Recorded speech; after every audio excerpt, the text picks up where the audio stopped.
voy a presentar hoy el libro Minería del carbón en la zona de Cangas del Narcea. ¿Por qué se crea la necesidad de escribir este libro? Siendo la minería del carbón la revolución industrial tardía, pero la revolución industrial que transformó todo Cangas del Narcea, y estando hoy todas las minas totalmente cerradas, siendo ya la minería algo totalmente cerrado, me doy cuenta que con el último minero que desaparezca de la zona, toda la historia minera, todo lo que ocurrió ahí arriba, todo lo que se hizo, cómo se hacían las minas por dentro, cómo se trabajaba, todo eso desaparecerá. ¿Por qué se hace este libro?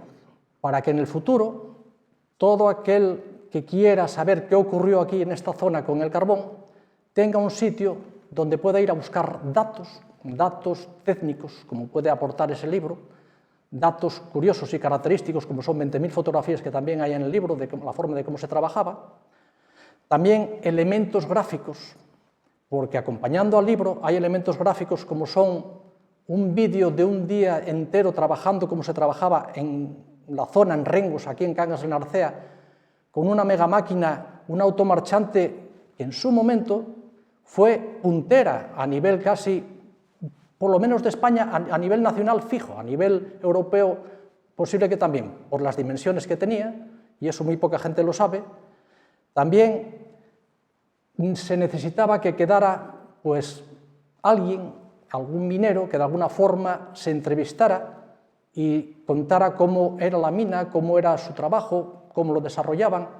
Bueno, pues hicieron también 5 entrevistas a vigilante, un picador, la última minera, un minero de la minería antigua y un representante sindical, donde también se acompañan todos estos elementos gráficos. Bien, si no se hace así, es muy difícil preservar algo de la minería. Me explico. Siendo, por ejemplo, la minería aquí en Rengos, empezando, para que nos demos una idea, empezando a la cota 1000, más o menos en el pueblo de Jalón, empezando las minas, pues, las minas de Carmencita, a esas alturas, y bajando en profundidad, la última cota minera que cerró bajando por la capa Carbonar fue la cota 180. Hay que imaginarse que son 820 metros verticales entre todas las minas bajando por la capa. Para darnos una idea mayor, 3 veces casi la Torre Eiffel en profundidad en vertical. Quiere decir que los mineros... Hay otro detalle más curioso todavía. Por ejemplo, una plaza de Oviedo está a la cota 230, más o menos. Quiere decir que los mineros en la zona de Rengos bajaron 30 o 40 metros más bajos que está Oviedo hoy. Hay que imaginarse la cantidad de túneles, de infraestructuras, de trenes, de polvorines, de vías de tren, de salas de máquinas, de transversales. Hay que imaginarse casi una ciudad debajo de tierra. Todo eso, una vez que la mina cierra, se inunda, se rompe, desaparece. No es posible preservarlo para que alguien pueda ir allí a verlo. La tierra busca otra vez su lugar, intenta que todos aquellos agujeros que se hicieron, ella coge su sitio y los destroza todos. ¿Qué quiere decir esto? Que, por ejemplo, si hacemos arqueología industrial de cualquier otro tipo de industria, como puede ser Aceralia, se deja un alto horno fuera, es visitable y durante toda la vida se puede explicar lo que pasó allí. En la mina no, por lo que dije. En la mina solo quedará un pequeño agujero y de ese agujero manará un poquitín de agua oxidada y ya nadie podrá saber lo que ocurrió allí. Por eso se hace este libro y todos estos elementos gráficos. La única posibilidad que hay de conseguir que se preserve para el futuro algo es sacar todos los datos posibles y escribirlos en un libro y sacar elementos gráficos que se puedan exponer después fuera. Eso es más o menos someramente lo que se va a hacer con el libro. El libro, voy a hablar un poquitín del libro, porque los elementos gráficos se verán en otro sitio, ya diréis por dónde se pueden ver. El libro, pues, pretende ser ameno, tampoco intenta ser algo académico. Intenta que sí se cojan datos esenciales, o si alguien técnicamente en el futuro quiere ver lo que pasó aquí y qué volúmenes se movían, pues los tenga, pero que se pueda leer de una forma amena para todo el mundo. Está acompañado de muchísimas fotografías mineras, yo creo que a los mineros les va a gustar porque se van a ver ahí reflejados las formas de trabajar que tenían, y eso es lo que voy a hacer a continuación. Voy a hablar muy someramente y para quien no es minero. Los mineros ya saben cómo funcionaba todo aquello, así que hablaré con un lenguaje, pues haciendo comparaciones para quien no es minero, para que entienda un poquitín lo que pasó allí, ¿no? El libro, pues, empieza, como no podía ser de otra forma, hablando de la geología, del yacimiento. ¿Qué es lo que había allí? ¿Cómo bajaban tantos miles de camiones por aquí durante tantos años? ¿Qué agujeros? ¿Qué yacimiento había tan potente allí, ¿no? Y hablaré, aunque en el libro más adelante se habla de otras zonas, como Carballo, como Tineo, etc., voy a hablar de Rengos, del yacimiento de Rengos, porque era el más importante. Era el más importante en volumen de personal trabajando en él, en volumen de empresas y en volumen de carbón que bajaba la térmica, como más adelante les voy a decir, ¿no? Bueno, pues empezaremos por qué tipo de yacimiento había allí. Bueno, pues siendo Rengos un yacimiento relativamente pequeño en relación a las demás cuencas que están al lado, que son vecinas, como son la cuenca central o como son la cuenca de Villablino, es un yacimiento que tenía unas variables, las capas, que eran todas positivas, todas sumaban. Pocos yacimientos tienen esa posibilidad de que todas las variables del yacimiento sean positivas. Me explico. Y como dije, voy a hablar para quien no es minero, para que lo entiendan. La cuenca de Rengos era relativamente pequeña junto a esas dos cuencas que acabo de decir, ¿no? Pero tenía unas capas muy potentes. ¿Qué quiero decir con potencia de capa? Cuando uno baja allí en profundidad y se enfrenta al filón, a la capa, es la altura que tiene la capa. Rengos tenía una capa que llegaba hasta 6 metros de potencia, en la zona de Carmencita y en la zona de Carbonar. Hay que imaginarse 3 pisos de altura de potencia de capa. Para poder compararla, bueno, pues en la cuenca central o en cualquier cuenca más o menos de cualquier pozo de la cuenca central, capas de 1,20, capas de 1,30, ya son capas muy interesantes para poder explotarlas. Hay que imaginarse la de aquí, que tenía 6 metros de potencia. Había otras capas con 3 metros, 2,5, 3 metros, algunas de 1,50, con lo cual hacía que era un yacimiento con unas capas muy potentes, de mucha potencia. Voy a dar un dato curioso para que se vea un poquitín cómo ese yacimiento, la formación de ese yacimiento, lo potente que era, ¿no? Hay quien, una capa más o menos de 1 metro de potencia que se vea en profundidad hoy de carbón, se considera que tenía que haber 5 metros de vegetales en el exterior, en las cuencas intercontinentales cuando se formaron hace 300 millones de años, tenía que haber 5 metros de altura de vegetales para formar esa capa. Quiere decir que para formar la capa de Rengos se necesitaron 30 metros de vegetales para poder formarla, de vegetación del carbonífero, para poder formarla. Hay que imaginarse qué características de sedimentación tuvo que haber para poder formar una capa de este tipo en Rengos de 6 metros de potencia, ¿no? Bien, pues esa es la primera variable, pero no valdría de nada esa variable si además esa capa no tuviera longitud, continuidad lateral, como decimos en geología, longitud y profundidad. Hay que ver lo que dije antes, que esa capa empezaba en el pueblo de Jalón, más o menos a la cota 1000, y se bajó trabajando sobre ella hasta la 180. Hay que imaginarse qué profundidad llegaba esa capa y longitud, pues abarcaba kilómetros, andando kilómetros, ¿no? Con lo cual ya tenemos una capa de gran potencia y con longitud y profundidad. Entre fallas importantes estaba una capa muy potente y con mucha continuidad lateral. Bueno, pues todavía había algo más. Era una capa, pues son capas, las de Rengos, muy energéticas, son una antracita muy energética. Así había muchas señoras que decían, hombre, es que un mismo volumen de carbón que metemos aquí de esta cuenca necesitamos de cualquier otro tipo de cuenca pues meter mucho más para que más o menos dé el mismo calor. Evidentemente esta antracita pues era mejor que otros carbones, que hullas, que ignitos, etcétera, etcétera, ¿no? Es una capa, o sea, una capa, son varias capas, es un carbón muy energético. Bueno, pues todavía había algo más que la hacía muy interesante. Los volátiles, ¿cómo se presentaba este carbón? Andaban del rango entre 4, de 4 a 9, 4 a 7, 4 a 8 de volátiles. Quiere decir que con rango 4 ya pasa a ser un carbón acercándose a la perantracita. ¿Qué quiere decir esto? Que es un carbón, es una antracita que además de valer para la térmica, valía para mezclada de alguna forma con otros tipos de carbones para el alto horno, para hacer acero. Con lo cual, este carbón que se mandaba para hacer acero era al doble de precio que la térmica, lo cual quiere decir que es un carbón que tenía muchísimas más posibilidades de mercado que cualquier otro tipo de antracita, ¿no? La prueba está que Carbonar, los últimos años, estuvo vendiendo directamente para Ceralia, carbón de antracita de Rengos, ¿no? de la cuenca de Rengos. Bueno, no me extenderé mucho más en geología.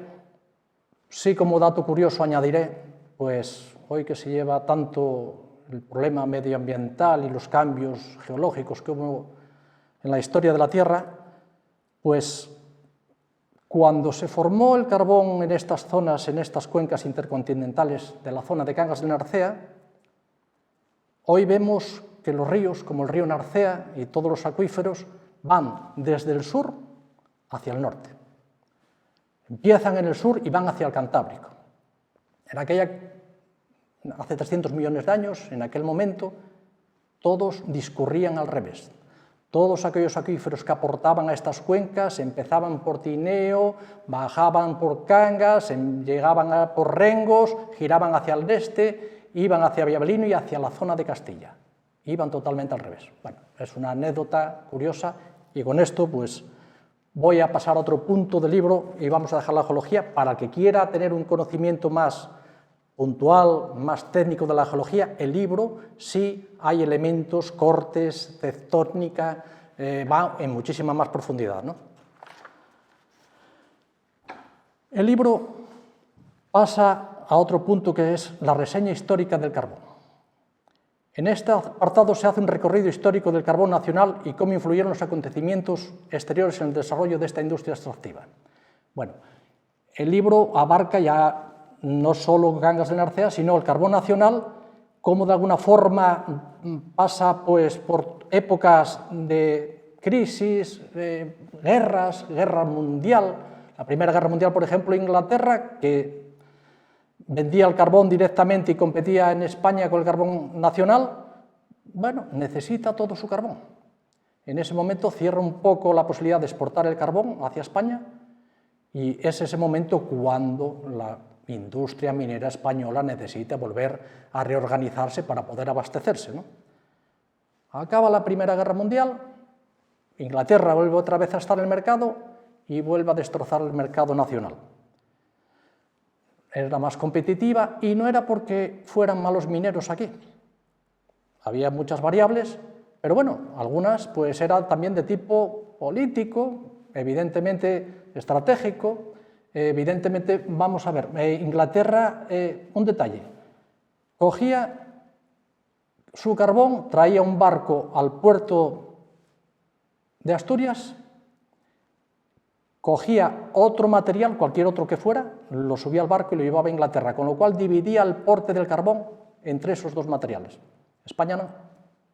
España tenía que coger su carbón, llevarlo a Inglaterra y el barco venía vacío, con lo cual ya incrementaba y ya no nos hacía competitivos. También los yacimientos ingleses eran tectónicamente mucho mejor que los españoles, ¿no? Pero bueno, siempre acontecimientos exteriores iban marcando todo lo que pasaba en el carbón a nivel interior, en España. Hombre, tanto es así que, por ejemplo, la guerra civil. Franco queda de alguna forma marcado por no poder importar del exterior y es cuando ya estas cuencas intercontinentales de la zona de Cangas se empiezan a desarrollar porque son necesarias, evidentemente, pero siempre, ¿por qué? Por un factor exterior, porque quedamos un poquitín aislados del mercado internacional.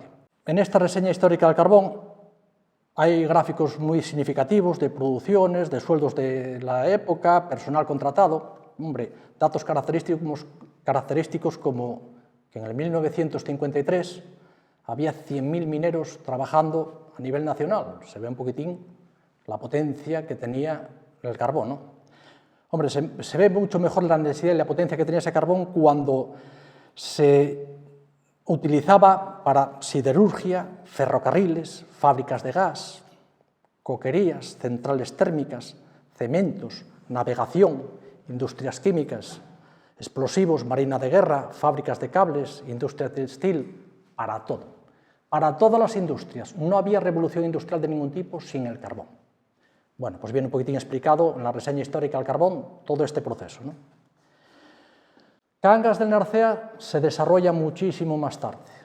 Empieza tímidamente en los 50, algunas minas como son la Matiella Vieja, alguna por Carballo, sacando todo por cables porque aquí no había comunicación de ningún tipo, cables por las montañas para llevar el carbón colgado hacia las carreteras para poder bajarlo a Pravia, embarcar.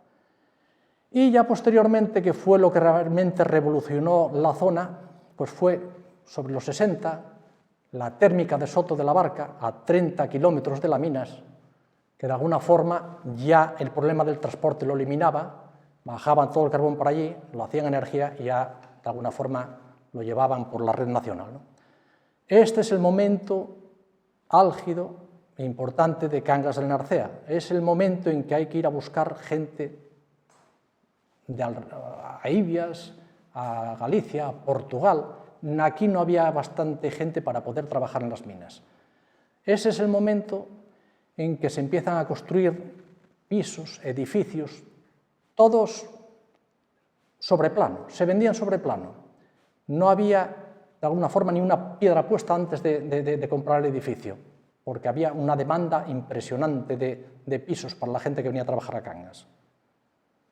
Es el momento en que todos los paisanos de los pueblos, los ganaderos, venden todos sus productos a la zona. Son una venta local, no les hace falta salir a ningún mercado. Esto lo consume todo. Las zonas de ocio, las zonas de Cangas de ocio y de movimiento, no es un sábado y un domingo solo, es todos los días de la semana. Todos los bares, todas las tiendas, hay un mercado importantísimo. Este es el momento en que los ganaderos también venden todos sus productos al mercado local. No les hace falta venderlo en el exterior, con el mercado local se lo consumen todo. Las tiendas funcionan como cualquier tienda en la calle de Uría de Oviedo, hay un consumo impresionante. Los locales de ocio no funcionan solo el fin de semana, funcionan lunes, martes, miércoles, toda la semana están funcionando los locales de ocio. Los coches, hay concesionarios en Cangas que venden tantos o más coches que el mejor concesionario de Oviedo. Bueno, de alguna forma es el momento donde Cangas despega exponencialmente con esta minería del carbón, ¿no? En los años 90, toda esta minería ya empieza a tener sus problemas y ya empieza la curva a decaer totalmente, ¿no? Eso lo demuestra pues, que hasta los años 90, pues Cangas del Narcea mantiene una población más o menos de 20.000 personas, en algún momento cerca de 21.000 personas, y hoy pues ya estaremos en las 12.000 personas y aún no se llega a un nivel determinado base, más o menos estaremos bajando todavía aún más, ¿no? El libro sigue con otro punto que son las empresas en la cuenca del Narcea. En este apartado el libro recoge datos significativos de explotaciones de todo lo que es la cuenca del Narcea, porque la cuenca del Narcea es Tineo, Carballo, Cangas del Narcea, la zona aquí de Cangas del Narcea, la propia villa.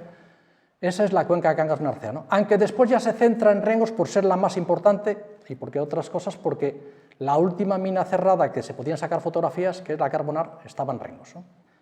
Pero bueno, en este punto de las empresas en la cuenca del Narcea da datos significativos de todas las empresas y más o menos se ve un poquitín la importancia que tenía Rengos, ¿no? Como ya dije, de Minarsa en Carballo, de Coto Minero en Narcea, porque aunque Coto Minero pertenezca a la cuenca de Villablino, sacaba todo su carbón para la térmica de Cangas de Narcea, ¿no? La subzona de Tineo, y como digo, se centra después en Rengos porque es la más importante por volumen de personal y por volumen de toneladas de carbono. Bueno, pues, por ejemplo, vamos a hablar del año 1980. En el libro va a marcar 3 momentos claves, 1980, el 2000 y el momento que se cerró la minería, ¿no? Para que se vea con datos cómo fue incrementando la productividad, la zona minera, de tal forma que fue de una forma exponencial en muy pocos años, con tecnología, con tecnificando las minas, etcétera, se pasaron de datos de 1980, que eran datos, bueno, pues un poquitín más de chamizos, de las minas empezando, ¿vale?, a una mina terriblemente tecnificada, como fue al final en Rengos Carbonar. Pues, por ejemplo, en 1980, que es donde empiezan estos datos, Tineo producía 255.000 toneladas aproximadamente brutas. Después de lavadas, de quitarle los estériles, quedaban en 200.000 toneladas. Esto era el 19,8% de toda la producción de la zona que bajaba térmica. Carballo producía, con 222 obreros, 141.000 toneladas. Después de lavadas, 101.000 toneladas aproximadamente. Esto era la producción de un 10% de todo el carbón que bajaba la térmica, ¿no? La zona de Rengos, incluido Coto Minero, producía 837.000 toneladas, acercándose a veces al 1.000.000 de toneladas. Una vez lavadas, 710.000 toneladas. Y esto lo hacía con 1.692 mineros en el 1980. Esto representa el 70% de todo el carbón que se bajaba a la térmica. Es aquí donde demuestra un poquitín la importancia que tenía el yacimiento de Rengos, ¿no?, en relación a los demás. Bueno, pues en este apartado pone la situación espacial de las minas, dónde están, van a desaparecer de alguna forma, bueno, pues quedan concretamente dónde están cartográficamente, datos técnicos representativos de cada una de las minas, características de las capas que explotaban, rendimientos, bueno, con muchísima también más profundidad, todos los datos importantes de cada una de las minas, ¿no? De alguna forma, quien lo quiera ver, pues en el libro está con fotografías, que de alguna forma también deja ver pues fotografías antiguas que ya son irrepetibles, ¿no?, de cómo eran las minas en la zona de Rengos. Pasa el libro a lo que más le va a gustar a los mineros, porque lo vivieron, es un recuerdo para ellos impresionante, porque de alguna forma está acompañado con muchísimas fotografías, y son los sistemas de explotación minera que había en la zona. Esto es extrapolable, aunque se va a hablar de la zona de Rengos y de la zona de Carbonar, a las demás minas del contorno, porque de alguna forma las capas tenían las mismas características, las mismas pendientes, eran los mismos yacimientos, por ejemplo en Rengos, con lo cual todas las demás minas explotaban casi de la misma forma. Lo que se explica aquí en el libro vale para las demás minas, salvo el sistema mecanizado de Carbonar, que sí ya fue un sistema de una tecnología que en las demás minas del contorno no lo sabía, ¿no? Se describen todos los sistemas de laboreo utilizados en la zona, como dije, los accesos a las minas, cómo eran los sistemas tradicionales de explotación de las capas, cómo se hacían. Todo esto acompañado de fotografías de interior de las minas que ya son irrepetibles en la zona, ¿no? También se describe el sistema totalmente mecanizado de explotación automarchante de la mina Carbonar. Este sistema permitió a Carbonar ser competitiva con el carbón internacional. Muy poca gente sabe eso, ¿no? Y como este sistema fue tan importante, pues voy, de alguna forma, a explicar cómo funcionaba este sistema, ¿no? Antes voy a dar 3 datos que demuestran ese cambio tecnológico, la productividad, cómo aumentó en la zona, ¿no? En este apartado también se describe el sistema totalmente mecanizado de Carbonar. Este sistema llevó a Carbonar y a la cuenca de Rengos en su momento a ser competitiva con el carbón internacional. Eso muy poca gente lo sabe, ¿no? Para que se vea ¿Cómo evolucionó en la producción, la productividad, este sistema mecanizado? Voy a dar dos datos importantes, uno de 1980, que es la productividad que había en la zona más o menos en 1980. Si dividimos todas las toneladas sacadas en un año por los obreros tanto de interior de mina como de exterior de mina como los de la administración, da 392 toneladas hombre-año. Quiere decir, había una productividad en 1980 de 392 toneladas hombre-año, y no era mala productividad. Bien, pues solo Carbonar en el 2003 llegaba a una productividad con esa nueva tecnología, todo mecanizado, con sistema mecanizado, automarchante, todo lo que se metió de alguna forma en la mina para aumentar esa productividad. El dato es 1.538 toneladas hombre-año. Esto quiere decir que en ese poco tiempo, en esas décadas, hubo un incremento de 292% de productividad. ¿Qué quiere decir esto? Hombre, cualquier tipo de empresa, unos incrementos de productividad del 2, del 5, del 10, del 20, ya es mucho. Llegar en tan poco tiempo a tener una productividad en la cuenca, en Rengos, con toda esta inversión que hubo de tecnología en la zona de Carbonar, con su automarchante, con todo el transporte totalmente mecanizado, el arranque, todo mecanizado, eso quiere decir que algo muy bien se tuvo que hacer tanto las empresas como la ingeniería, como los mineros. Esto, Tajo, permitió que la zona de Rengos estuviera, pues, en vías de poder competir a nivel mundial. Realmente cerramos la minería en el mejor momento de la minería. Es cuando tenía esta productividad la zona de Rengos. Siendo este Tajo tan importante y poniendo a Rengos a un nivel casi internacional de productividad, voy a explicar cómo funcionaba este Tajo. Una vez más lo voy a hacer para quien no es minero. Los que son mineros, como ya dije, lo vivieron, estuvieron allí y saben exactamente lo que es, ¿no? Es difícil hacer ver, hay mucha gente que no es minera y cree que una mina son esas minas que aparecen en la televisión, en las películas del oeste, que son 4 materitas que caen y cae la mina encima de la gente. No, una mina, como ya dije, hay que imaginarse que es una ciudad debajo de tierra, hay infraestructuras que son túneles, como puede ser el túnel casi de una autopista, hay trenes, hay una comunicación impresionante, donde se arranca el carbón, máquinas muy potentes, megamáquinas, como me gusta decir a mí, máquinas de una potencia muy fuerte, con lo cual se ve un poquitín esa complejidad, ¿no? Para que nos demos una idea, este Tajo, esta megamáquina, y voy a decir por qué le llamo megamáquina, porque siempre estamos acostumbrados que las megamáquinas solo pueden estar, o parece que están en Norteamérica, o en Alemania, o países de ese tipo, ¿no? Bueno, pues aquí en Rengos tuvimos una megamáquina de ese tipo, por su volumen, por las características que tenía, de llevar una capa tan potente, de alguna forma trabajaba entre 0 y 35 grados dejando carbón al muro, que de alguna forma pues era muy complicado. Hay que imaginarse que esa máquina era un submarino, vamos a llamarlo un submarino. Hay que imaginarse un submarino de 82 metros de longitud, cuando iba bien abierta, por 4,3 metros de altura. Todos los componentes que tenían esa máquina, las pilas automarchantes, lo que es el Panzer, la rozadora, todo pasa de 1.000 toneladas de acero. Hay que imaginarse qué impresionante máquina.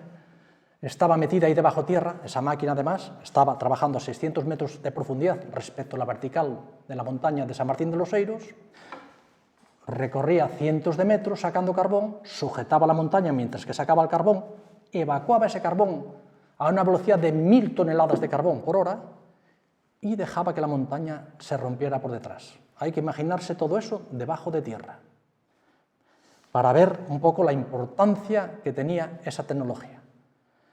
Dimensiones, bueno, pues para los que son de Cangas es fácil verlo. Si esa máquina la pusiéramos hoy aquí en Cangas, pues iría desde la plaza casi hasta el paseo. Eso en longitud, ocuparía una altura de casi de 2 pisos. Hay que imaginarse qué volumen, qué máquina y meter todo eso debajo de tierra, ¿no?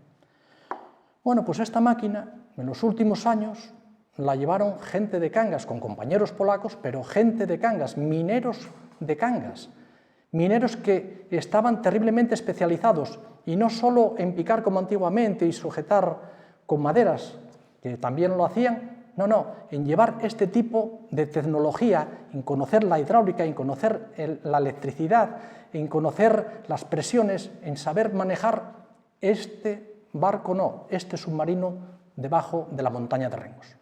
Dejamos la minería del carbón en el mejor momento, con los mejores mineros, los más cualificados. Pero bueno, esto es así.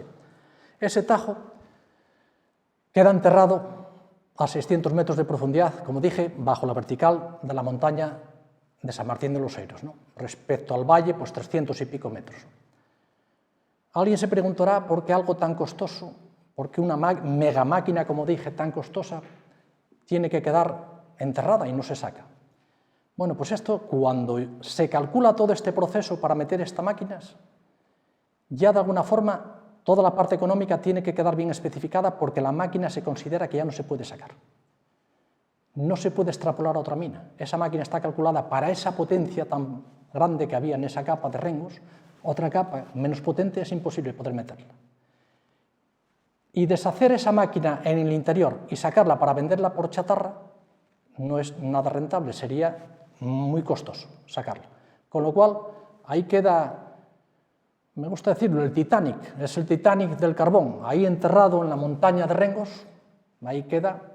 Hay un vídeo de un día trabajando en esa máquina en carbonar, donde se ve un poco el proceso de cómo se trabajaba, y después hay un vídeo también de cuando se cerró la mina, de cómo quedó allí inundada, oxidada. Bueno, es llamativo y es llamativo verlo, ¿no? Pero bueno, esos elementos gráficos que se acompañan al libro, pues se ve esa máquina. No explico más del Tajo, porque bueno, está con más profundidad en el libro, con todos los sistemas de producción y cómo se explotaban las zonas de Cangas de Narcea y de Tineo y de Carballo, porque son extrapolables, ¿no? El libro sigue con otro punto que no podía faltar, que son las estructuras exteriores de la mina o de las minas. Ya quisiéramos hoy que solo nos quedaran ese otro tipo de minería. Había 5 minas y en cada mina en el exterior podían trabajar 50 personas tranquilamente, con lo cual tendríamos 250 obreros trabajando todavía en Cangas de Narcea solo con que quedara la minería del exterior, ¿no? Hay que decir que no habría mina en el interior si no hubiera un buen servicio de exterior, porque la cantidad ingente de materiales que se mete para la mina, la cantidad de carbón que sale y que hay que procesar para poder venderlo a los mercados, pues necesita esa cantidad de gente y una cantidad de servicios que de alguna forma, pues lavaderos, plazas, talleres, servicios médicos, almacenes, con lo cual se ve un poquitín la importancia que tenían estas estructuras exteriores, ¿no? Bueno, lampisterías, salas de compresores, tratamientos de agua, sierras de madera, basculadores, etc. Está muy bien explicada cuáles eran las funciones de cada una de estas zonas en el libro y acompañada una vez más con muchas fotografías que de alguna forma lo hacen muchísimo más ameno, ¿no? Por último, el libro intenta dar un dato económico para que se sepa también, o que dé un poco referencia, de qué importancia económica tuvo el carbón en la zona. Si se dan 20.000 balances durante muchos años, se dan 20.000 números encima de un libro, no es significativo, porque acaba siendo algo pesado y acaba siendo algo que no es representativo. Entonces se buscó algo que sea simplificado y que nos dé una idea real para quien quiera en el futuro saber cuánto económicamente dio el carbón en la zona. Siempre se habla, el carbón en Cangas de Narcea dio mucho dinero, generalidades de este tipo, pero ¿cuánto? O una idea más o menos de cuánto movió. Eso es lo que intenta el libro hacer, con un dato determinado, simplificado, con una comparación, un símil o algo, tengamos en la cabeza cuánto movió económicamente el carbón en Cangas de Narcea. Pues para eso da o busca el valor añadido generado por una mina en la zona, por una mina, que este valor hay que multiplicarlo por 5, porque eran 5 minas. Carbonar, Minarsa, Patatero, Carmencita, Gillón. Bien, una sola de ellas, más o menos, en un periodo estudiado desde el 1977 al 1994, unos 18 años, dio un valor añadido a la zona de 216 millones de euros aproximadamente. Bueno, es una cifra importante, pero todavía no nos da algo significativo de cuánto daba la zona, ¿no? Bueno, pues de esos 216 millones de euros, vamos a ver en esos 18 años cuánto iba al personal, a la gente que realmente consumía en Cangas, a la gente que compraba los pisos, que arreglaba los pueblos, que compraba la entrada de Oviedo de los pisos, que la mayoría pues son de gente de la minería, ¿no? Pues al personal, más o menos una mina, que eran 5, vuelvo a repetir, hay que multiplicarlo por 5, al personal iban 84.740.000 euros. Aproximadamente, esto hace que cada año pagaba una mina al personal 4.700.000 euros. Bueno, ya tenemos una cifra. Al personal, una mina pagaba 4.700.000 euros. Hay que multiplicarlo por 5 minas. Eran 5 minas. Para que nos quede una idea clara, voy a hacer un símil que va a ser muy fácil y va a quedarnos clara una idea de qué caía en la zona, ¿no? Bueno, pues la lotería de Navidad, si toca todo el gordo de Navidad en una zona un año, tocan 4 millones de euros. Cuando un gordo de lotería de Navidad cae un año en una zona, se dice que esa zona, hombre, la arregló durante mucho tiempo económicamente, que es un buen revulsivo económico el que cayera ese gordo de Navidad ahí, ¿no? Bueno, pues ya tenemos ya el símil. Una sola mina pagaba más que un gordo de Navidad todos los años en la zona de Cangas de Narcea. Y eran 5 minas. Una sola mina pagaba no solo un año, durante muchos años, durante décadas, estuvo pagando esos gordos de Navidad. Hay otro dato que también es interesante, ¿no? Que es cuánto pagaba también estas minas, cuánto pagaban estas minas al Estado, vía impuestos, seguridad social, impuestos retenidos. Bueno, pues el dato, en estos 18 años, entre 1977 y 1994, es de 85.800.000 euros. Hombre, esto es significativo también. No solo lo que pagaba al personal, sino lo que volvía al Estado también la minería del carbón, ¿no? Hay otro dato que tampoco es despreciable, que son, bueno, pues compras y suministros, que era 33 millones de euros, que, hombre, algo caería con los talleres también de la zona de Cangas de Narcea, ¿no? Con esto ya tenemos una idea económica con tres cifras y un símil, ¿no? Con el de la lotería de Navidad, ¿no?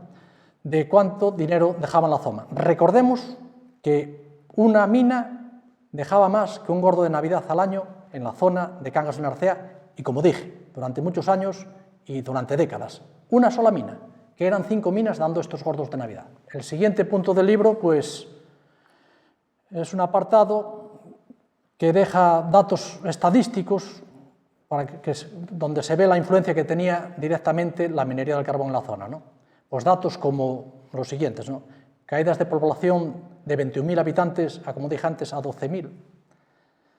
Pirámides de población totalmente envejecidas. Caídas de empleo del 23%. Incremento de parados del orden de 55%. Esto demuestra un poquitín, pues, cómo todo estaba en función de la minería del carbón y que ahora, al faltar la minería del carbón, pues todo esto sí que en la zona lo tenemos desequilibrado, ¿no? Bien, la parte escrita del libro concluye con estos temas, pero paralelamente hay una exposición gráfica, como dije, que deja constancia cómo fue la minería en Rengos, ¿no? Bueno, fotografías mineras con la mina viva. ¿Por qué digo con la mina viva? Con la mina en movimiento. Son 380 fotografías de la zona minera de Rengos, con la mina trabajando, con los trenes en movimiento, con la gente en sus puestos de trabajo, trabajando, no como la clásica fotografía con un pozo minero a la entrada de una mina, ¿no? Con lo cual, y son totalmente irrepetibles ya. Son unas fotografías que yo creo que va a gustar, por lo menos al minero le va a gustar verlas, ¿no? Hay, como dije, también un vídeo que acompaña al libro con una exposición gráfica, que es este Tajo trabajando, o los mineros, trabajando a 600 metros de profundidad bajo la montaña de San Martín de los Eiros, en la empresa de Carbonar, llevando este Tajo, los mineros de Cangas. Es un vídeo que de alguna forma se ve también todo el proceso tecnológico que había dentro de la mina, pues las cintas de transporte, para hacer la mina con minadores continuos. Bueno, hay un vídeo de un día de trabajo en la zona de Carbonar. Hay también pues, otro vídeo de cuando se cerró la última mina ya de la zona, la mina de Rengos Carbonar, el último día, cuando se bajó a quitar las bombas para que de alguna forma se empiece a inundar la mina, ¿no? Y también aparece el automarchante totalmente inundado, oxidado, totalmente ya intentando la tierra ya taparlo y de alguna forma enterrarlo. Bueno, pues eso ya es irrepetible, y ya no se puede ver ya, eso es imposible. Sacamos fotografías que de alguna forma quedan para siempre como donde quedó ese mecanizado, ¿no? Hay 5 entrevistas, como dije, a 5 mineros, bueno, pues característicos de la zona, como puede ser la última mujer minera, un vigilante de la zona, que es más o menos pues, las funciones que tenía como cualquier vigilante de otra mina, un picador de la zona, otro de los primeros mineros que trabajaron en la zona en los primeros momentos de la minería, cuando era no había ni siquiera transporte ni posibilidad de sacar el carbón, ¿no? Un representante sindical, bueno, Ley Guarda de Rengos, voy a decir ya también los nombres porque el minero de la minería antigua es Boto, de Gillón, está el vigilante José de Larna, Aide, que la tenemos aquí en Cangas, que fue la última minera que hubo en la zona, el picador Luciano de Piedrafita. Bueno, pues cada uno de ellos habla de cómo era su trabajo, cómo era su vida, qué representaba la mina para ellos. Bueno, ahí quedan también reflejados para siempre la parte viva de la mina, ¿no? El día de hoy todavía no se sabe exactamente dónde se va a poder comprar el libro o ver la parte gráfica, pero muy posiblemente pues, se pueda, librería Altrito, por ejemplo, en algún sitio de Cangas, ¿no? El Ayuntamiento de Cangas de Narcea, pues la parte gráfica seguro que se podrá ver allí y, por supuesto, donde va a estar fijo, expuesto gráficamente todo, va a ser la web, el Tous pa Tous de Cangas de Narcea, que de alguna forma pues, se entrará con una carpeta y se podrá ver pues, todos los vídeos, el libro digitalizado, bueno, algo así, ¿no? Bueno, pues con esto concluye la presentación de este libro.